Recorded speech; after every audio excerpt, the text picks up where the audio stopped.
The World Pledge of the 99%, Declaration of the 8th Congress of the Worker Communist Party of Iran, the revolutions in Tunisia and Egypt, and then the revolutionary risings against the dictators in the Middle East and North Africa showed that the unfinished 2009 revolution in Iran was not an isolated event.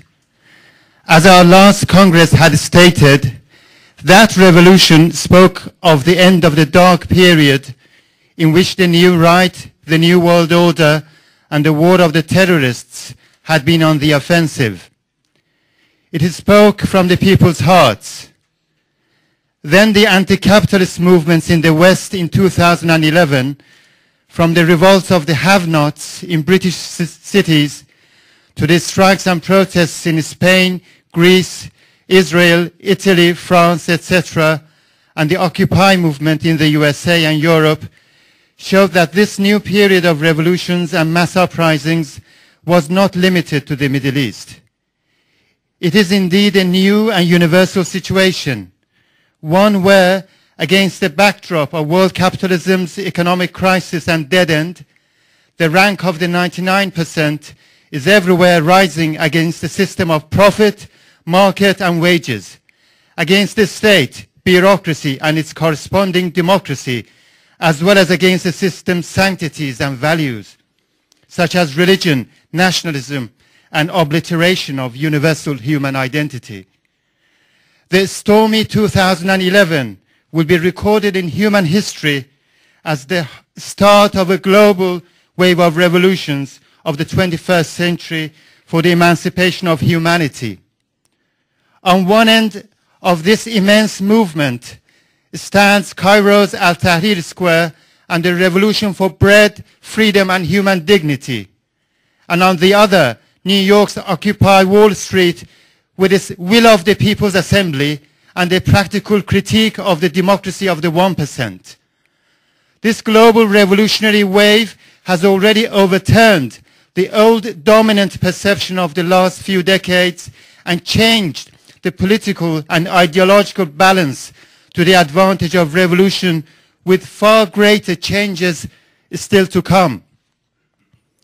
The 8th Congress asserts that the Worker Communist Party of Iran, hand in hand with the workers of Athens, Auckland, Suez, and the petrochemical workers of Mashhad in Iran, as well as the youth of Gaza, Homs, Tel Aviv, Madrid, Moscow and Tehran, and the brave women everywhere who stand at the forefront of this global struggle, belongs to the rank of the ongoing revolutions and the movement of the 99% for liberation. The Congress declares that the requirement for the victory of this global movement for human liberation is the political and economic expropriation of the bourgeoisie around the world.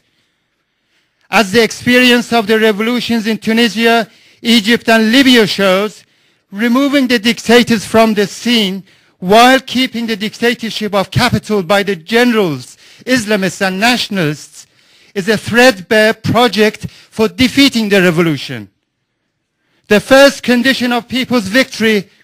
is the total destruction of the bourgeoisie's state machinery, from its army to its bureaucracy, and the establishment of the rule of councils and the organs of people's direct power. Furthermore, the experience of Greece, Italy, France, Britain and USA clearly shows that global capital, in order to deal with this incurable crisis, is sucking the very life out of humanity. They are now telling us we have to labor from our teens till we die and ask for less, so their rotten system of wage slavery may survive. In the West too, there is no other road to liberation than in the first step expropriating the dictatorship of capital and the rule of the banks and the 1%, which is exercised in the name of democracy and parliament, and by leaving people's lives in their own hands to their own direct rule. Committed to this global pledge of the 99%, the Worker Communist Party of Iran once again states that along with the workers, women and youth in Iran, it is fighting for the overthrow of the Islamic Republic and the expropriation of the bourgeoisie and the establishment of freedom, equality and socialism in Iran. Every step of progress towards a free communist society will be an important contribution towards the ongoing global movement of the 99%, and which can only last with the support of the workers and people of the world.